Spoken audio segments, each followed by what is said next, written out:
Welcome to a Leader's Journey podcast. I'm your host, Joel Gunn, and today I have Mechelle Salmon with me. Mechelle, welcome to the show. Thank you. It's my wife was telling me a few months ago, she's like, you got to get Mechelle on the show. She's got such a great story.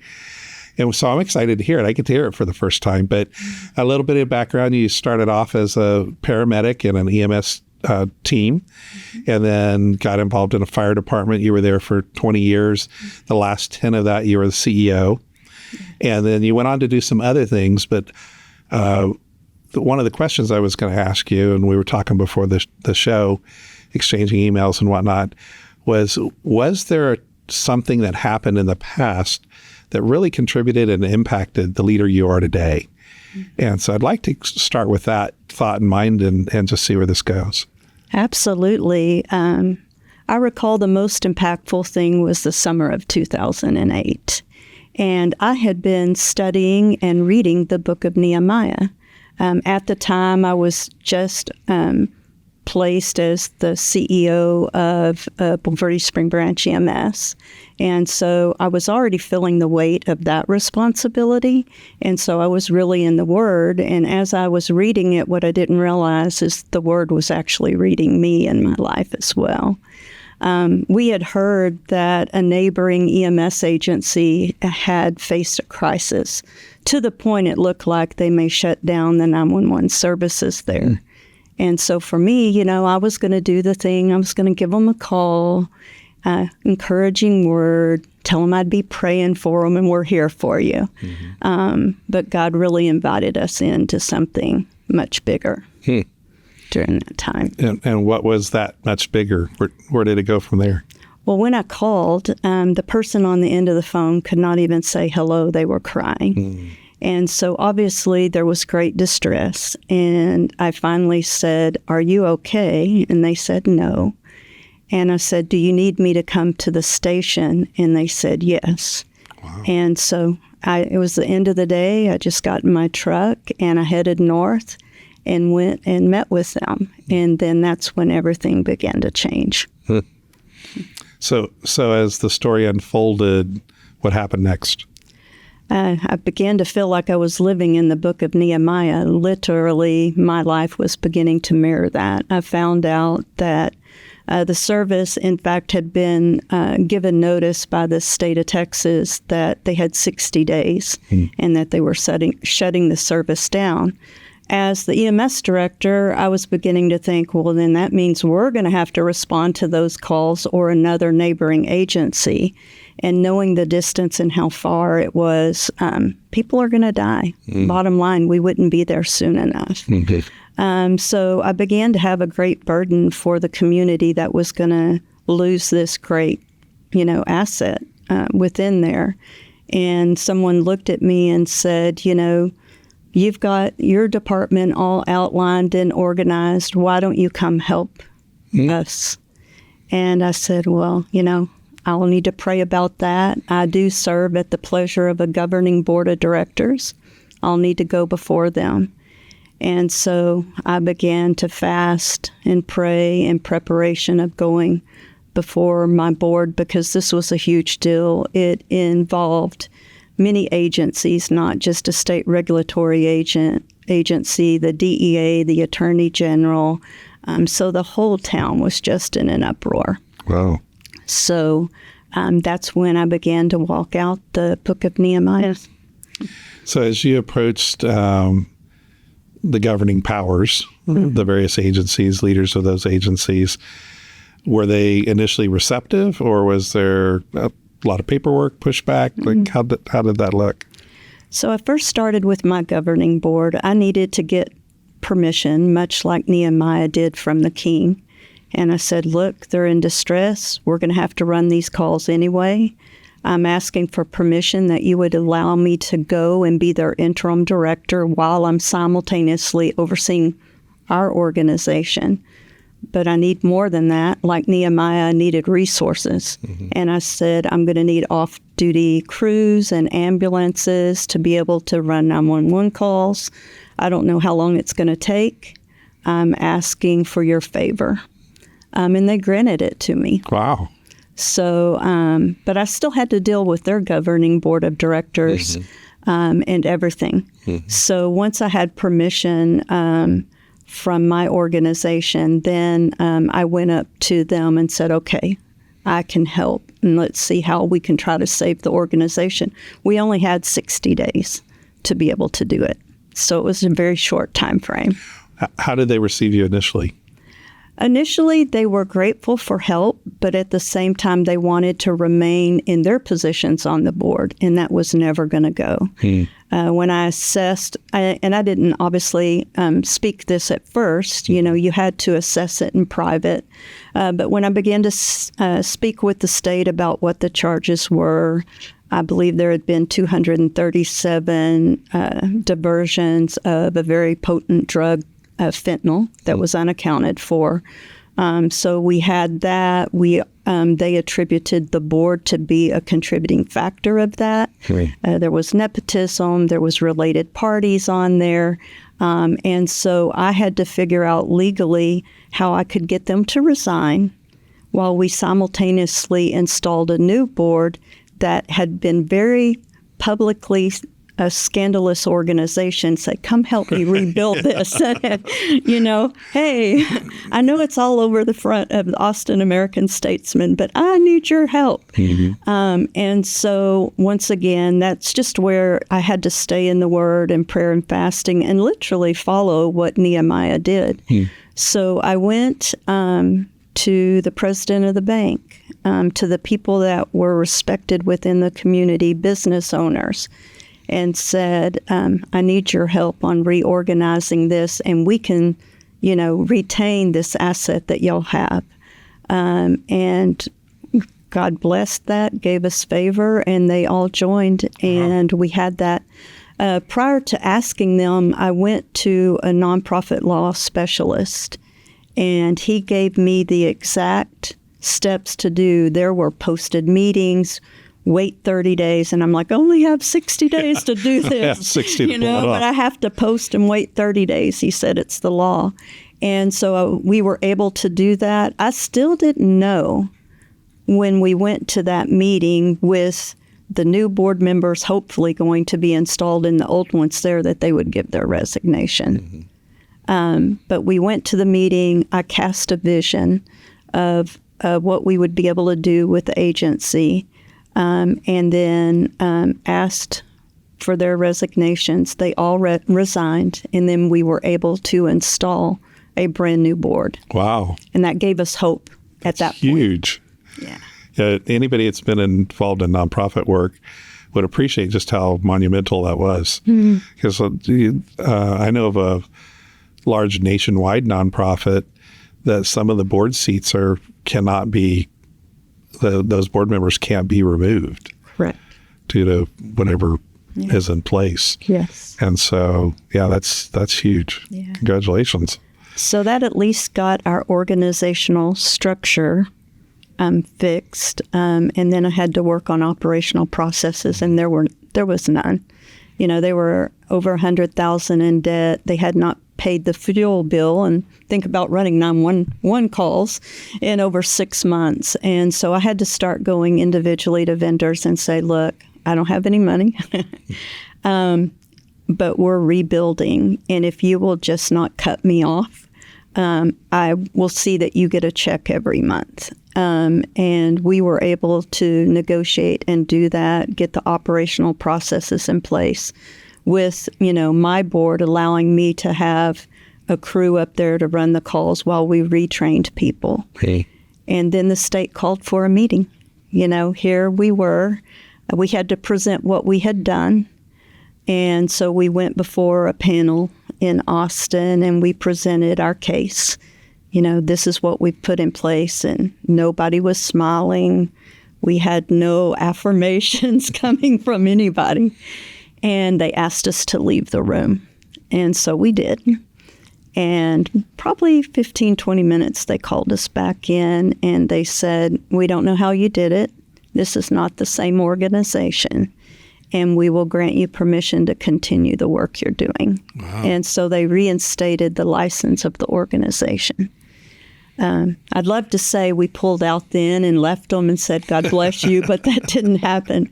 We actually stayed there 2 years and saw that their personnel were trained. We were able to pay off 100% of their debt. We got their finances in order, their ambulance billings in order, and then put them in a place where they could hire their own director. Are those kind of organizations, is there state funding that goes to them, or is this some other funding source? They run off of grants like many nonprofits, but the one thing they do is they have the ability to bill for ambulance services.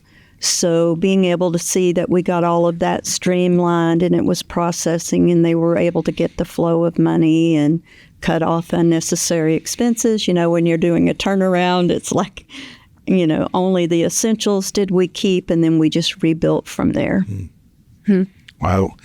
For those maybe not familiar with the Nehemiah story, could you kind of recap, because you lived it, right? Absolutely. So what was that, you know, kind of the highlight of that that story or that journey, or what steps did Nehemiah take? It's going to be much what you just heard. It started with an awareness of a problem, and once he became aware, he had this great kind of burden and conviction about it. And then from there, he began to pray and fast because he knew it was much bigger than himself.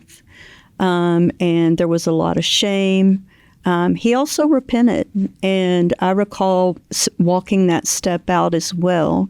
You know, there's times I've failed to do what I know is right, but also I can repent on behalf of someone else. And repent on behalf of the actions that was taken by the former director and be able to say, God, it's brought disgrace on something that should honor you. So I recall stepping through that process as well and then going to the proper authorities and asking for permission, favor, provision, much what you just heard, that we did. And then assessing in private. I think it's important before you come out and say, we're going to do this, this, this. Had I done that, I think that we would have had a lot of pushback, and we did. Don't get me wrong. I made this sound rosy. There was a lot of pushback in the community because we looked like another community coming over to take them over, and nobody wanted that. And that's much why we did many of the things that we did. But to assess in private and really get a strategic plan before you publicly declare it. We had death threats while we were there. Wow. When I was going into the community, I had to have basically security that was concealed carry. And also I recall one of my crews out on a middle of the night call that their ambulance was shot at. I mean, we walked through some pretty hard times, but so did Nehemiah. If you remember, you know, he was working and had a sword in his hand. So we had to become very vigilant. People that were concealed carry, we built a special box inside the ambulance that we could secure a weapon because we had to during that time. Wow. There were drugs involved. There was theft of other things that were involved. And we were coming in and shoring up everything and securing it. And that wasn't always accepted. We got hit with open records request, and the service before we got in there did not comply with that. So then I was put on a short leash of complying with open records request, interviews with the DEA, law enforcement. It was a wild ride for a period of time.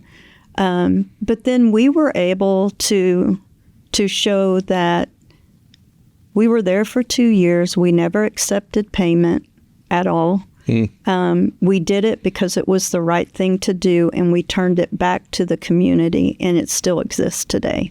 That's awesome. So that is much what happened with Nehemiah.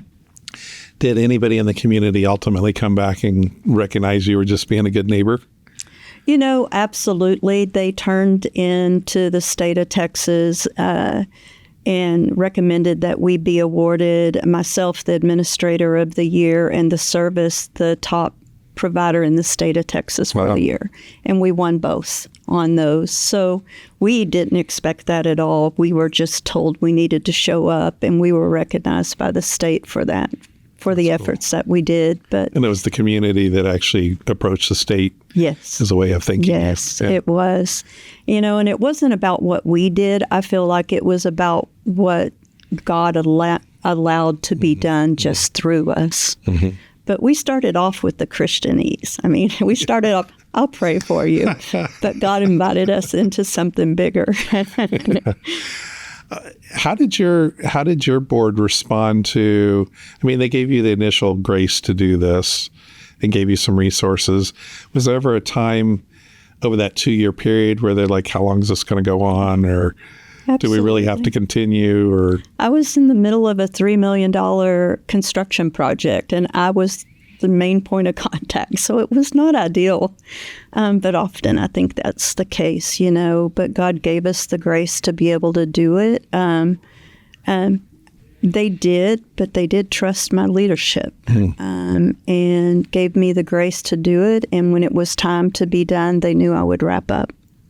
That's awesome. But that actually launched us, I guess I should say. We realized that we were called to stand in the gap until a more perfect resource came, right? Mm-hmm. And so that had a direct impact on our community.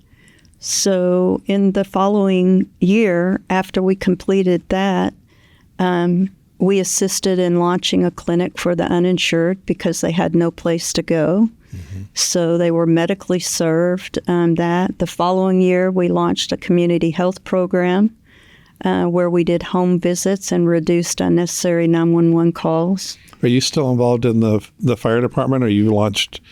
When did you launch your nonprofit?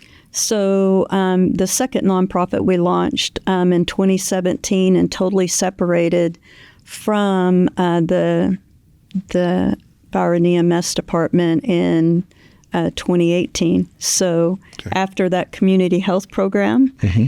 then we were approached and they said, hey, we have 2 failing fire departments. You've done this with Blanco, and now you've done all of this with our local service.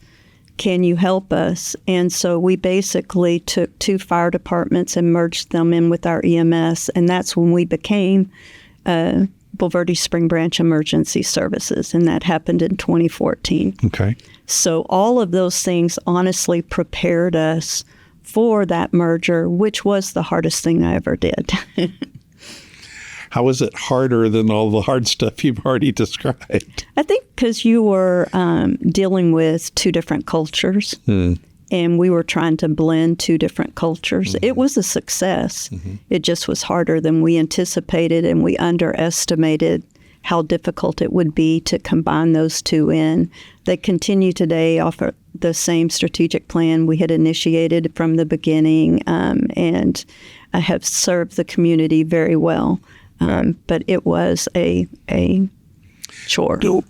Were there any kind of secrets you learned or lessons you learned as you merged those 2 cultures that kind of helped them click? Mm-hmm. Or how did you ultimately get them to play well together? So slower is faster, I think, is probably the greatest lesson.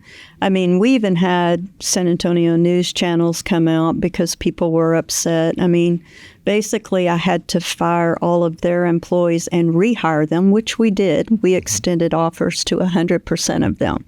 But that waiting in between that was difficult for them. But communicate, make them or allow them, invite them in to be a part of the process. Mm-hmm. But communicate again and go slow. It's just a slow process. So what are you doing these days? So from there, in the midst of these items we did, one of the things that would keep me awake at night are the providers that are in the back of the ambulance adequately trained to be able to manage a critical case, sometimes 45 minutes to an hour if they had to transport to a trauma center. And so we always had education that we did, like EMT courses and continued fire training.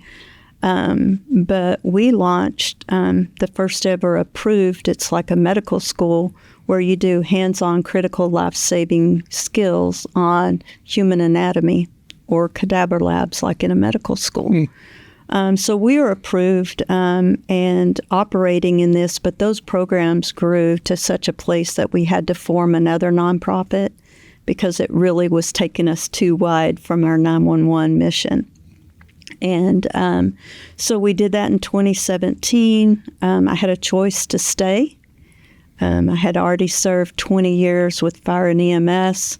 I could stay and ride out my retirement or go with a new nonprofit. Mm-hmm. And I chose to go with the new nonprofit. So the HIS Center, which is the Healthcare Innovation and Science Center, we train everyone from first responder through physicians in critical life-saving skills. And we train every branch of the military. Wow. And people do travel from all over the world to come in for some of our specialized courses. And this is in Bulverde, Texas? In Little Bulverde, Texas. Yes. That's great. And it's quiet. Most people don't know about it unless they're in the industry, but that kind of makes it nice and a safe place for them to come learn. Mm-hmm. That's really cool. What's your vision for the future? That's interesting. We're really excited about the future.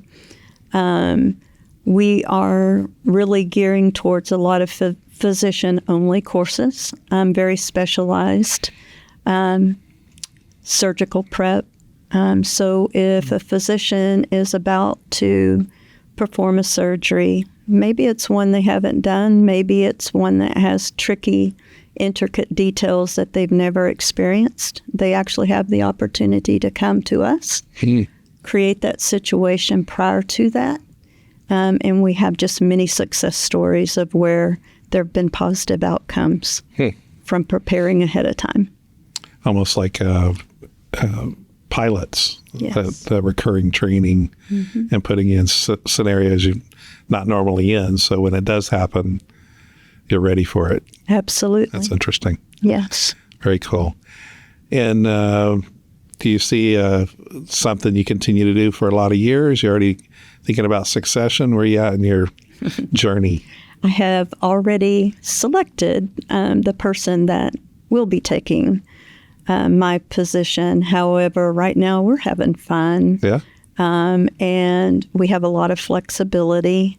We feel like we're making a difference. And as long as that continues, I'll stay in some role. Yeah, absolutely. Yeah. Might as well, as long as it's fun, right? Yes. Well, Mechelle, it's been a pleasure having you on the show. Thank you so much for giving me some of your time and sharing with our audience. Thank you for the opportunity. Thanks for joining us for this episode of A Leader's Journey podcast.